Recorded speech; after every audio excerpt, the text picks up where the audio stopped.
আছে না? কেউ দেখবেন বিরাট কোহলির মতন ছাপ দেয়, কেউ মেসির মতন ছাপ দেয়, কেউ নেইমারের মতন ছাপ দেয়, বিভিন্ন মানুষ বিভিন্ন স্টাইলের ছাপ দেয়, যে লেখে যান। কিন্তু আমরা নবীর স্টাইলে ছাপ দেবো বলে ইনশাআল্লাহ। ভাই সেলুন দোকানে যে কেউ একবারও বলেছি সেলুনওয়ালা ভাই আমার চুলটা একটু নবীর মতন কেটে দাও, কথা বলেন? কেউ বলেছি? কেউ বলি না। নবীর স্টাইল কি? এ ধারেও ছোট, এ ধারেও ছোট, সামনেও ছোট, পিছনেও ছোট, এটা হলো নবীর স্টাইল। ভাই মুসা নবীর জামানায় সামিরা বলে এক ব্যক্তি ছিল। কে? কি নাম বললাম?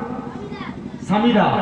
মুসা নবী যিনি, মুসা নবীকে সামিরা বলে এক ব্যক্তি ছিল মুসা নবীর জামানায়। মুসা নবীর নকল করত।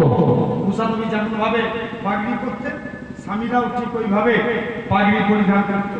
মুসা নবী যেমন ভাবে মাথায় টুপি দিতেন, সামিরাও ওইভাবে মাথায় দিত। মুসা নবী যেমন ভাবে লাঠি নিয়ে চলতেন, সামিরাও ওইভাবে লাঠি নিয়ে চলতেন। একদিন মুসা নবী আল্লাহকে ডেকে জিজ্ঞেস করছে, আল্লাহ ফেরাউন তারা করেছে, মুসা নবী কোথায় গেলেন? নীল নদ, নদীটার নাম কি? নীল নদ। মুসা নবী নীল নদের কাছে চলে গেলেন। আল্লাহ বলছে, মুসা আজকের দিনে লাঠি ঠাকা, যেই মুঠা মুসা লাঠি ঠাকালে তৎক্ষণাৎ আল্লাহ এরকম ভাবে পানিকে রাস্তা বানিয়ে দিলেন। ধরে বলে পানি দুধারে ভাগে বিভক্ত হয়ে গেল। এমন ছবিতে দেখতে পাওয়া যায়।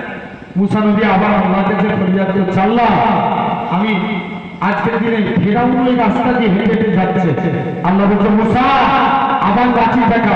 মুসা নবী যেই আবার লাঠি দেখালেন, পানি আবার দ্বিখণ্ডিত সমান হয়ে গেল। মুসা নবী দেখে সবাই মারা গেছে, ফেরাউন সহ সবাই মারা গেছে। আল্লাহ সামিরাকে বাঁচিয়ে দিয়েছে। মুসা নবী আল্লাহকে ডেকে বলছে, আল্লাহ তুমি কেন একে তো ফেরাউনের আগে মারতে পারতে।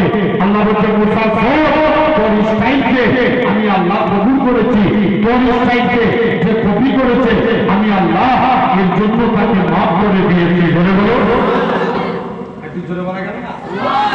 কে মাফ করেছে? আল্লাহ মাফ করে দিয়েছে। তাহলে আমরা যদি নবীর স্টাইল কপি করি আল্লাহ মাফ করতে পারে না?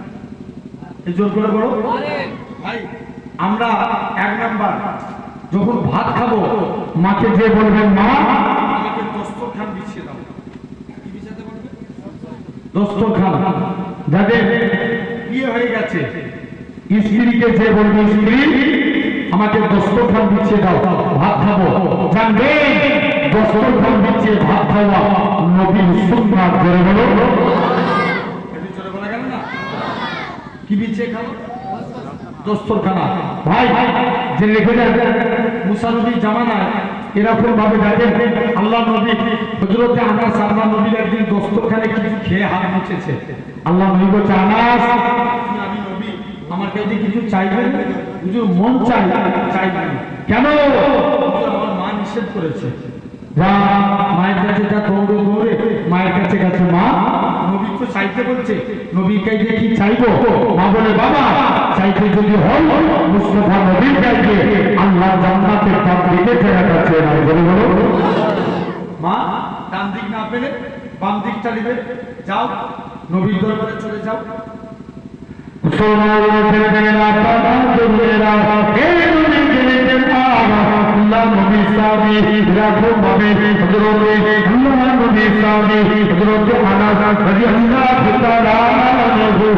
আমার আস্তে আস্তে করে নবীর দরবারে চলে যাবে। আমি আনাসের মনের ইচ্ছা, আমি আনাসের মনের কামনা আল্লাহ জান্নাত ডান দিকে জায়গা চাই। আল্লাহ নবী বলে, ও বাবা তুমি মনে কষ্ট নিও নি, বাবা মনে দুঃখ নিও নি, এটা মানা যাবে না। হুজুর ডান দিক নয় বাম দিকটা দেন। আল্লাহ নবী বলে, এটাও দেওয়া যাবে না, বাবা অন্য কিছু চাও।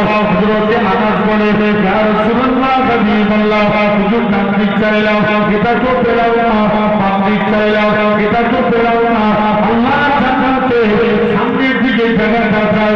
আল্লাহ নবী কি বলেছিলেন? ও মনে কষ্ট লিও নি বাবা, মনে দুঃখ লিও নি, আমি যাও আল্লাহ জান্নাতে সামনের দিকে জায়গাটা আমি তোমার জন্য রেখে দিয়েছি।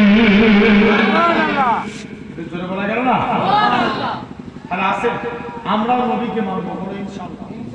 জোর করে বলো ভাই, নবীকে মানার মতো মানে, হ্যাঁ কি না? আলহামদুলিল্লাহ থাকবো। তারপরে যে লিখে যান, তথাপি আমার ভাইরা আপনারা তরুণীরা আলহামদুলিল্লাহ আমাদেরকে মানতে হবে, বুঝতে হবে। এটা হলো 2 নম্বর ইসলাম। তাহলে 2 নম্বর আমরা 1 নম্বর মাথার চুল কাটা, 2 নম্বর বড় ছোট দাড়ি বড়, বড় ছোট দাড়ি বড়, 3 নম্বর কি নখ কাটা, নখ কাটা, 4 নম্বর বগলের পোশাক পরিষ্কার করা, পবিত্রতা হতে গেলে কি বললাম, কথা বলো, বগলের পোশাক পরিষ্কার করা, 4র্থ নম্বর হয়ে গেল। 5ম নম্বর নাভির নিচে পোশাক পরিষ্কার করা। জানবে এই 5টা কাজ ইসলামী শরীয়তে, এটা আপনাকে পালন করতেই হবে পবিত্রতা অর্জন করতে গেলে। পবিত্রতা অর্জন করতে গেলে তাহলে আল্লাহ ভালোবাসে পবিত্রতা অর্জনকারী বান্দাকে, এটা হলো 2 নম্বর। 3 নম্বর আল্লাহ ভালোবাসেন পরেশগারিকা বান্দাকে। এখন পরেশগারিকা আছে না উঠে গেছে? কথা বলো, সব অনলাইন হয়ে গেছে। কথা বলো, আরে হ্যাঁ না বলুন না ভাই, এখন দেখবে প্রেমও অনলাইনে হচ্ছে। কথা বলো, লিখে যান। এই কদিন আগে একটা ভিডিও দেখছিলাম, শুনছেন? আপনার কিছুদিন পূর্বে একটা মেয়ে মুসলমান ধর্ম ছিল, সে অন্য ধর্মের ছেলেকে বিয়ে করে অন্য ধর্ম অবলম্বন করেছে। সে আবার ফেসবুকে পোস্ট করেছে, দেখো আমি অন্য ধর্ম অবলম্বন করেছি, আমি অনেক ভালো আছি। ভালো জিনিস তুই বেরিয়ে জানা, তোকে ইসলাম ডাকছে। কথা বলে এরা সারা দেয়নি কেন? ছেলেগুলো নোংরা ছেলেরা, তোমাদের কি ভাগ হয়েছে নাকি? তুমি তকবীর দাও তো দেখি না রে তকবীর, পীরের আওলাদ এসছে, আরেকটু জোরে বলো না রে তকবীর। একবার একজন দাও, সেই ছেলে দুটো যাচ্ছে আল্লাহু আকবার, আল্লাহু আকবার, একা মাইকা ফোন দে। আরেকটা তকবীর হবে কি? নবীর তকবীর। আমি বলি নারে মুস্তাফা, বলে মারহাবা মারহাবা জিন্দাবাদ, মারহাবা মারহাবা। দেন দেখি নারে মুস্তাফা মারহাবা মারহাবা, জোরে জোরে মারহাবা মারহাবা, নারে মুস্তাফা মারহাবা মারহাবা, নারে মুস্তাফা মারহাবা মারহাবা। এই যে আওয়াজ দিচ্ছেন ধরে, এই আগামী এই সপ্তাহের মধ্যে